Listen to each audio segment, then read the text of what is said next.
Hey, good morning, everyone. So, we are now at the end of the uh, hepatobiliary system. Hepatic jaundice जुन छ नि त्यसमा चाहिँ यो urine bilirubin चाहिँ किन देखिन्छ किनकि बिलिरुबिनको कन्जुगेसन त भएको हुँदैन नि यो हेपेटिक जन्डिस के हो भने नि हेपेटिक जन्डिस अर हेपेटोसेलुलर जन्डिसमा के हुन्छ भन्दाखेरि because the hepatic cell is itself damage hepatic cell damage केही पोर्सन ड्यामेज हुन्छ हैन अनि हेपेटिक सेलको काम के भने to conjugate the bilirubin means it will conjugate free bilirubin to get bilirubin and that conjugated bilirubin हैन जुन बाँकी पोर्सन भएको हेपेटिक सेल्सले जुन कन्जुगेट गराउँछ नि that conjugated bilirubin unable to transport into the bile canaliculi because either of the leakage in the bile canaliculi or due to the inflammation of the liver it will block the bile canaliculi. That conjugate bilirubin will backflow into the blood. So conjugate bilirubin conjugate bilirubin will backflow in the blood. So the blood contains both conjugated bilirubin as well as unconjugated bilirubin. त्यही भएर चाहिँ in hepatic jaundice मा चाहिँ there will be bilirubin in the urine. बुझ्यौ? Yes sir, thank you sir. म यसलाई अझै एकचोटी रिभाइज गर्छु हैन. Today we'll discuss some important questions that will be asked in your exam, and we'll just go on revising all the topics that we have covered. First of all, in hepatobiliary system, you will be asked in physiology context of you. I am talking in this hepatobiliary system. You will be asked enumerate the function of liver. If it is enumerate the function of liver, then you will just in one sentence or in point by point you will just write down the function of liver, like liver functions as blood reservoir. Liver functions as blood reservoir because large quantity of blood is stored in the liver and in the central vein or hepatic vein, and it helps as a blood cleansing function. Means it will engulf all the bacteria that has come from the portal vein. Liver मा चाहिँ directly चाहिँ blood चाहिँ आउँदैन किनभने from portal vein means the venous blood from the GIT that is collected from the GIT, it does not open directly into the inferior vena cava.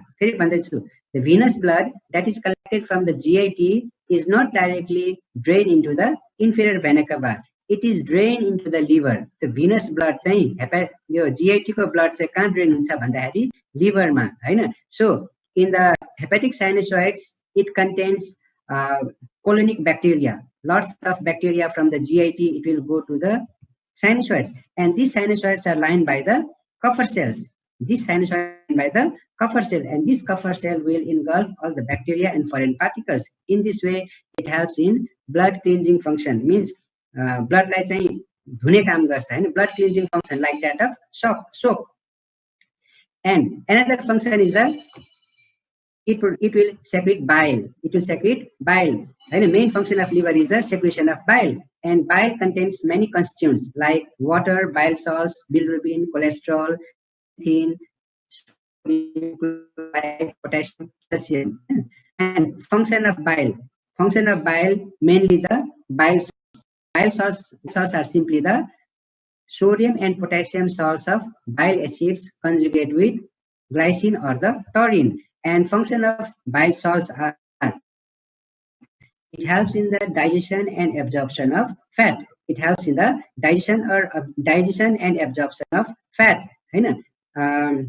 You can also say the function of bile or bile acids or bile salts. They all, because bile acids, it will ultimately form the bile salts, and bile salts, it will help in the digestion and absorption of.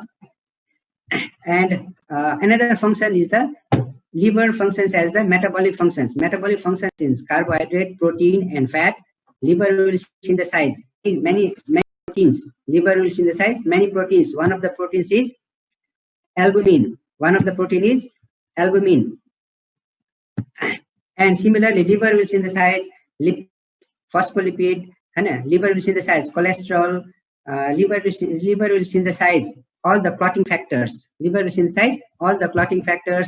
It will store vitamin A, vitamin K, vitamin A, and vitamin B12,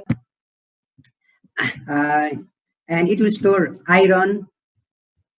And liver, another important function is that it will detoxify drugs. It will metabolize alcohol, and it will remove. It will also remove excess of the hormones, excess of the steroid hormones that is produced in the body. So excess of the hormones is removed by the liver, and it also remove the color substance, like dyes. Color substance you will take. This color substance is toxic and it will remove by the liver.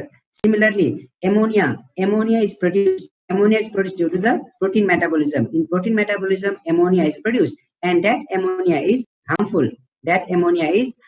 It is toxic. So that ammonia is converted into non-toxic form, that is water soluble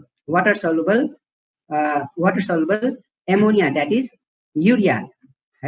Ammonia is converted into non-toxic substance, that is urea, and urea is water soluble, and liver will excrete urea. So basic function, these are the basic function of liver.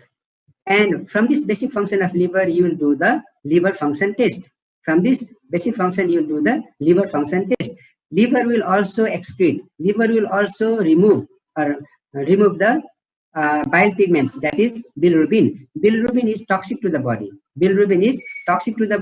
So it is the liver that will remove bilirubin from the body. How bilirubin is removed?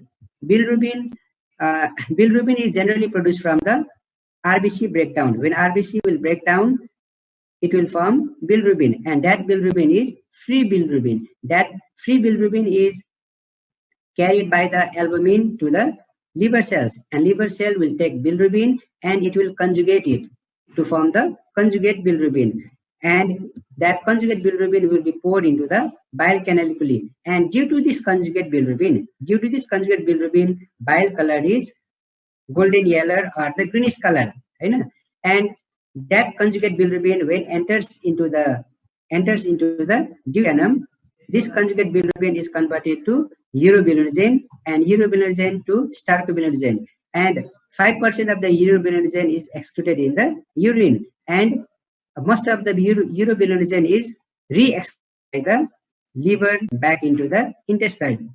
Now, these are the functions of the liver. You will just enumerate the function of liver. Like in the synthetic function, it will synthesize albumin, and it will synthesize clotting factors like vitamin K dependent clotting factors like factor 2, 7, 9, 10, and enzymes like SGOT, SGPT. If these enzymes SGPT and SGOT increases in the blood, if this enzyme SGPT and SGOT increases in the blood, then you'll say that there is liver insufficiency or there is damage to the liver. Now, second question that is asked in your exam will be write the composition of bile. And its regulation of secretion. Again, first question is write down or enumerate the function of liver. We have already presently discussed. And second will be write the composition of bile. And its regulation So bile is produced from the hepatocytes. And the bile duct. Again, I am telling you, bile is produced from the hepatocytes and the bile duct, epithelial cells that lines the bile duct. In the hepatocytes, these all constituents of bile salts are the water, bile salts, bilirubin, cholesterol, lecithin, sodium, potassium, chloride, bicarbonate, calcium.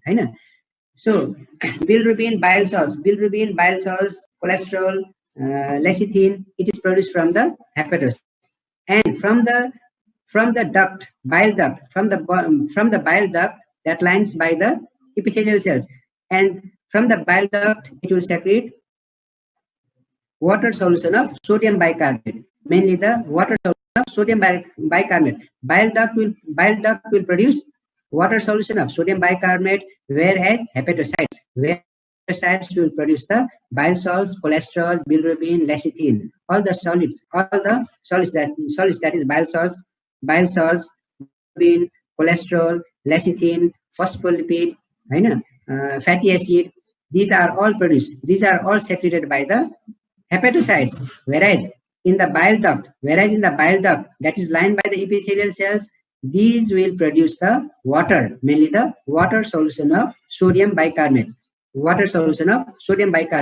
So, what is the stimulus? What is the stimulus that will produce? What is the stimulus that will produce the bile salts or lecithin, cholesterol from the cells? It is the cholecystokinin. It is the cholecystokinin. Again, I am repeating it. What is the stimulus?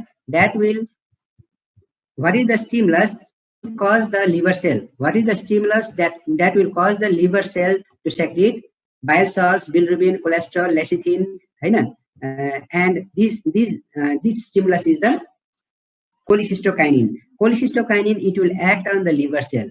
Cholecystokinin, it will act on the liver cell to secrete all these things. Again, from where the cholecystokinin comes from? Cholecystokinin is produced from the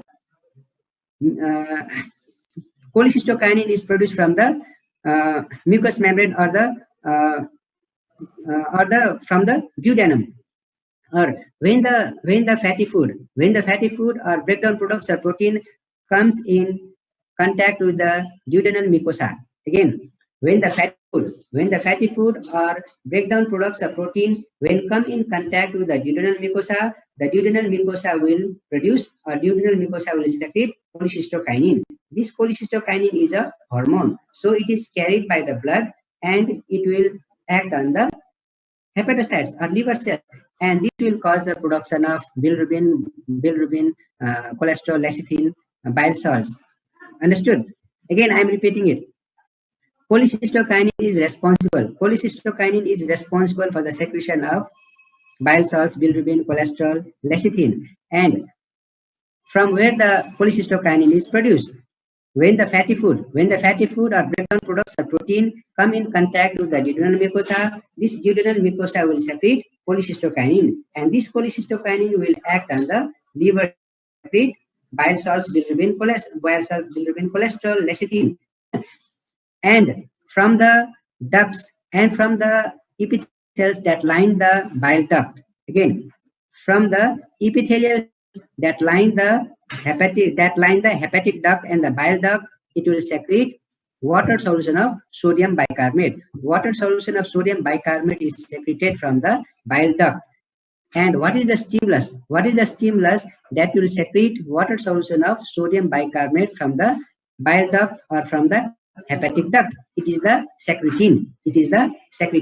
Secretin will act on the bile duct. Secretin will act on the bile duct to secrete more amount of water solution of sodium bicarbonate. Again, there are two hormones. One is the cholecystokinin, other is the secretin. Cholecystokinin will act on the liver cell to secrete bile salts, cholesterol, lecithin, bilirubin, and secretin will act on the bile duct. Secretin will act on the bile duct or hepatic duct to secrete more amount of water solution of sodium bicarbonate. In this way, these two hormones will help in the secretion of bile, and composition of bile is the water, bile salts, bilirubin, cholesterol, lecithin, phospholipid, fatty acid, sodium, potassium, chloride, bicarbonate, calcium. And from where the secretin is produced? Secretin, when acidic chyme comes in contact with the duodenal mucosa. When acidic chyme comes in contact with the duodenal mucosa, this duodenal mucosa will secrete secretin. Basically, secretin is produced in the proactive form. That is prosecretin. inactive form, that is prosecretin.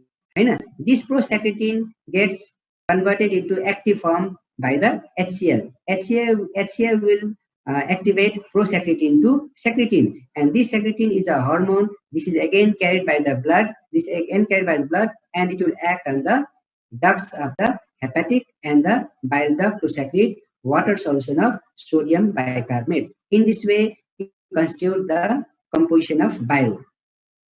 So for the regulation of secretion of bile is for the regulation and control of secretion of bile is the two hormone. One is the cholecystokinin, another is the secretin. Cholecystokinin is a stimulus that will cause the hepatic cell to secrete more amount of bile salts, cholesterol, and lecithin, and secretin will act on the ducts. Secretin will act on the bile duct or hepatic duct to secrete water solution of sodium bicarbonate. In this way, it will form the bile juice. When you are to write the composition of bile, you will just write the constituents. You will just write the constituent of bile. No need to write the concentration. Of bile, because you will always forget it. How much concentration of bile is present or how much concentration of bile salt is present. You will always forget. So you just write down what are the content of bile. And when there is interdigestive period, or when there is no food, in the stomach, at that time sphincter of Oddi is closed. During interdigestive period, sphincter of Oddi is closed. So liver is continuously secreting the bile. And due to the closure of sphincter of Oddi, this bile is backflow into the gallbladder. So in the gallbladder it is stored and get concentrated. Again, I am repeating it. During interdigestive period, when there is no food in the stomach, during interdigestive period, the sphincter of Oddi is closed and liver is continuously secreting the bile. So during the interdigestive period, this bile is backflow. This bile will backflow through cystic duct, and it will collect in the gallbladder. And get concentrated. So when it is released, or when gallbladder gets contracted, so that bile is released from the gallbladder. Again, when there is food or when there is fat in the duodenum, then this cholecystokinin will cause the contraction of gallbladder. And relaxation of sphincter of Oddi. Again, function of cholecystokinin. We have said that this cholecystokinin will cause the secretion of bile salts, bilirubin, cholesterol. Again, this cholecystokinin will cause the contraction of gallbladder. And relaxation of sphincter of Oddi. For the production of more bile, primary stimulus is the bile salt. Bile salt, it will help the liver to secrete more bile juice. So, function of liver. Function of bile is the bile play an important role in fat digestion and absorption, and bile serves as a means for excretion of waste products from the blood, that is bilirubin and excess cholesterol. This thing we have already discussed it. Cholecystokinin, it will cause the contraction of gallbladder. And relaxation of sphincter of Oddi. And bile salts, it will act on the liver cell to secrete more amount of bile juice. Again, bile salts, it will act on the liver cell to secrete more amount of bile juice. So bile salts are the sodium and potassium salts of bile acid conjugated with either glycine or taurine. And we have already said that function of bile salts. Bile salts helps in digestion, absorption of fat, emulsification of fat. breaking of large fat into smaller droplet. Emulsification of fat is prerequisite for action of pancreatic lipase. What is the role of bile salts? We have already said that bile salts help in the digestion and absorption of fat. How it will do that?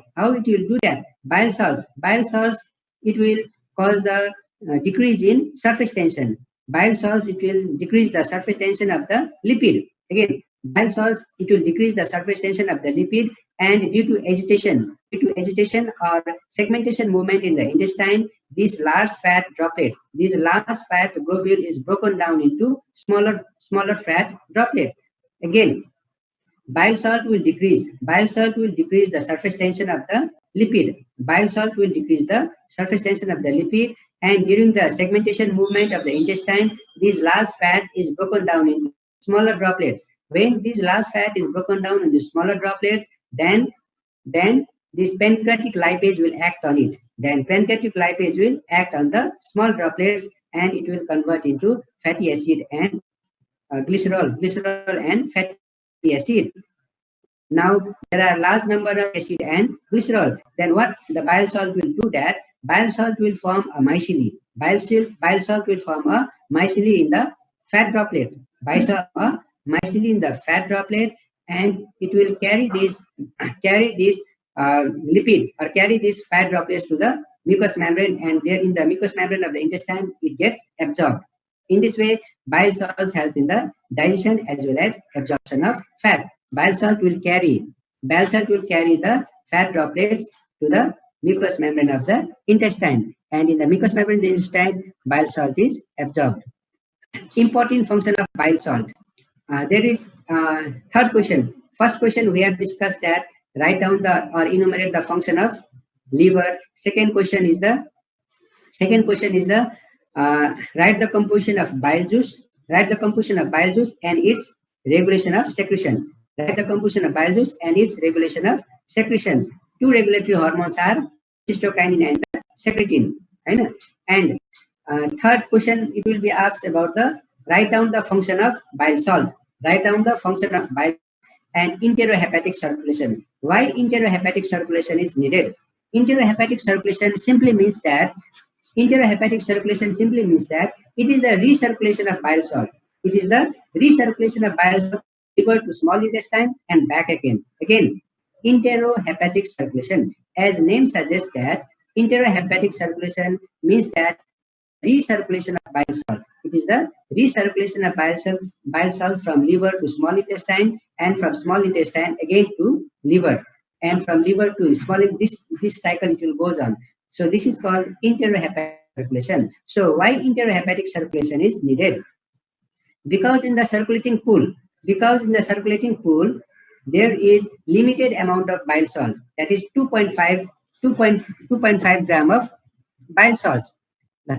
In the circulating pool, there is limited amount of bile salts. That is 2.5 to 3.6 gram of bile salts is available in the circulating pool.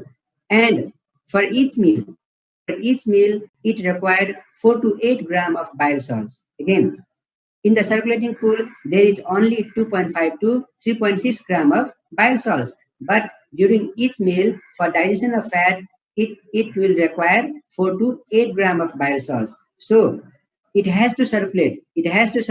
Twice or thrice to digest all the fat in each meal. Again, I am telling it. In the circulating pool, there is only 2.5 to 3.6 gram of bile salts available. But during each meal, bile salts is 4 to 8 gram. 4 to 8 gram of bile salts is required for digestion of all fat in each meal. So it has to circulate. Twice or thrice to digest all the fat. So that's why enterohepatic circulation is required. And 90 to 95% of the bile salts are reabsorbed from the terminal ileum into the portal circulation. About 90 to 95% of the bile salts are reabsorbed from terminal ileum into the portal circulation, and rest 5 to 10% of the bile salts are excreted in feces. 5 to 10% of the bile salts are excreted in the feces. That is 0.2 to 0.4 gram of bile salts are excreted in feces. And the amount that is excreted in the feces is again resynthesized or again reproduced by the liver. Again, I am telling you, 90 to 95% of the bile salts are reabsorbed. 90 to 95% of the bile salts are reabsorbed from the terminal ileum into the portal circulation, and 5 to 10% of the bile salts are excreted in the feces. So, the amount of bile salts that is excreted in the feces is again resynthesized by the liver. If we take large amount of fat, then the salts will be insufficient. If we take large amount of fat, then the bile salts will be insufficient to digest all the fat. So it will circulate. So it will recirculate many times. Until all the fat is digested and reabsorbed. So this is intrahepatic circulation. And clinical application of intrahepatic circulation. What happens if there is no intrahepatic circulation? As we already said that bile salt is required. Bile salt is required for digestion and absorption of fat. If there is no intrahepatic circulation, then the liver, then there will be deficient of bile salt. If there is no intrahepatic circulation, then there will be deficient of bile salts, and the stool contains more amount of fat. And there we are talking about the clinical application of intrahepatic circulation. If there is no intrahepatic circulation, means there will be deficient of bile salts. If there is deficient of bile salts, then there will be indigestion of fat, and there will be malabsorption of fat and fat soluble vitamin. So there will be deficient of nutrition. And if there is not sufficient amount of bile salts, then the stool contains large amount of fat, and this is called the steatorrhea. Steatorrhea means increased fat content in the stool. And clinical features of clinical manifestation of intrahepatic circulation is the steatorrhea. There is nutritional deficiency due to malabsorption. There will be diarrhea. Why there will be diarrhea? Because bile salts will help in the reabsorption of water. So there is diarrhea. If there is no bile salts, then reabsorption of water, there will be no reabsorption of water. So there will be watery diarrhea. There are two pigments. Pigments are bilirubin and biliverdin. We have already discussed these things. Bilirubin is produced from the breakdown of RBC. When RBC will break down in the spleen, it is broken down into. When RBC is broken down in the spleen, hemoglobin is exposed, and hemoglobin is made up of two parts: heme plus globin. Globin is the amino acid pool, so it goes to the amino acid pool, and heme is made up of again two parts: iron plus porphyrin ring or pyrrole ring or tetrapyrrole ring. And from this tetrapyrrole ring, biliverdin is produced. From biliverdin, bilirubin is produced, and this bilirubin is called the free bilirubin. Again, this bilirubin is called the free bilirubin or unconjugated bilirubin. This unconjugated bilirubin is transported by the albumin. This unconjugated bilirubin is insoluble in water. It is not soluble in water, so this free bilirubin, it cannot be excreted in the urine because of large size. This unconjugated bilirubin is transported by the albumin. Albumin will carry this unconjugated bilirubin to liver cells, and in the liver cells, it will conjugate the bilirubin and it is poured into the bile canaliculi. And from the bile canaliculi, conjugated bilirubin is water soluble. In this form, bilirubin get excreted in the urine as well as in the feces. When conjugated bilirubin comes into the duodenum, by the bacterial action, this conjugated bilirubin converted into urobilinogen.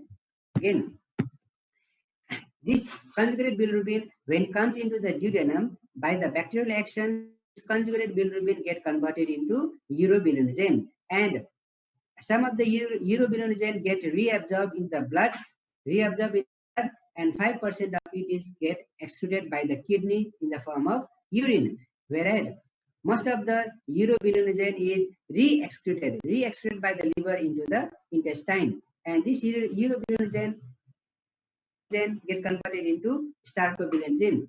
And starcobilinogen, when comes in contact with the air, to form starcobilin, and it gives the color of the stool, whereas urobilin, it gives the color of the urine. And we have said that there are two types of stone: cholesterol stone and the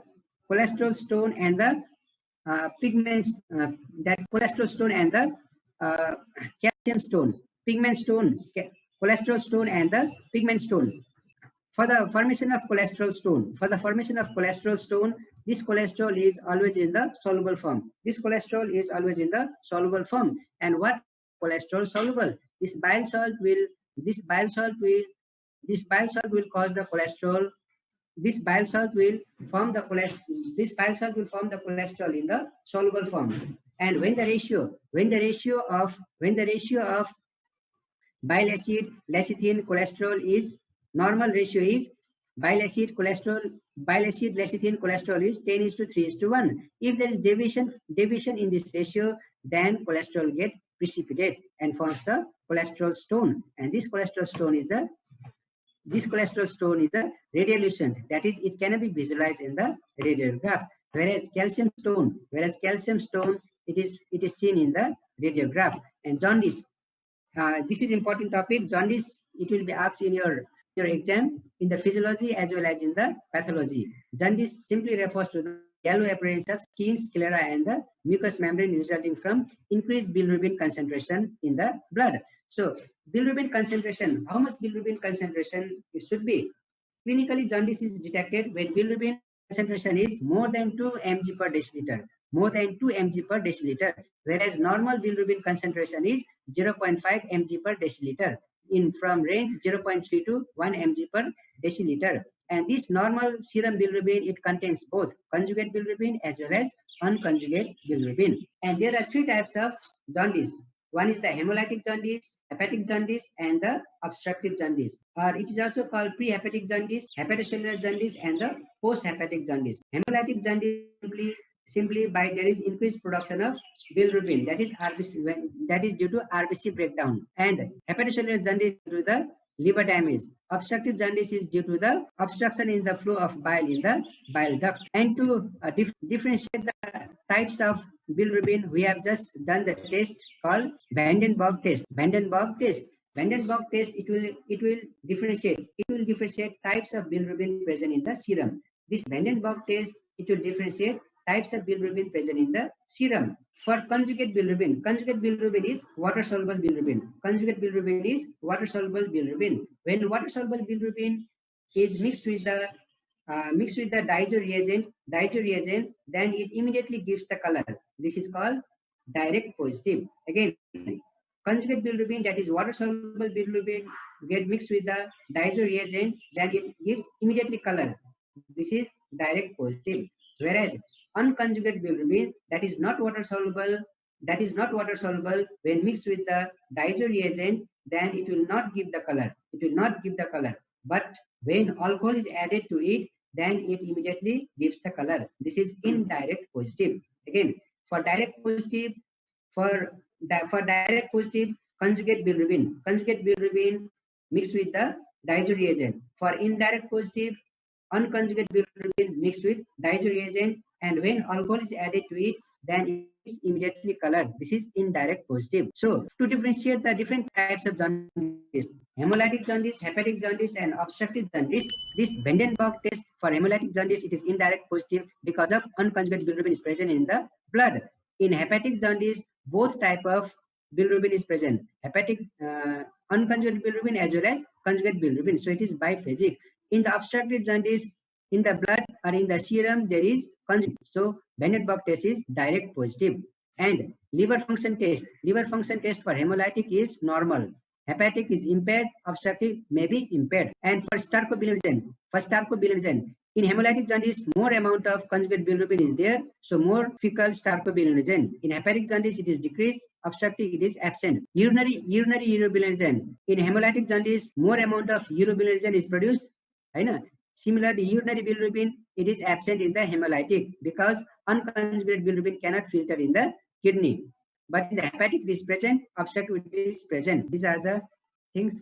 And liver function test is all the functions of the liver. If you know functions of the liver, you can easily test it. So please just go through this slide, and if you have any doubt, you can ask me. In physiology, liver function test will not be asked. You will be studying in detail in the biochemistry. But in the physiology, we'll just some are classified as respiratory function, test to assess metabolic function, test to assess synthetic function, test to assess detoxifying function, test to assess hepatic cellular integrity, and miscellaneous test. In this way, we have completed the hepatobiliary system. Next, we'll practice the MCQs regarding the GIT and the hepatobiliary system. Next मा चाहिँ हामी MCQs र यो practice गर्छौं next class मा. Do you have any questions? No, sir. Next class we'll just discuss about the MCQs regarding the GIT and the hepatobiliary system. Okay, thank you students.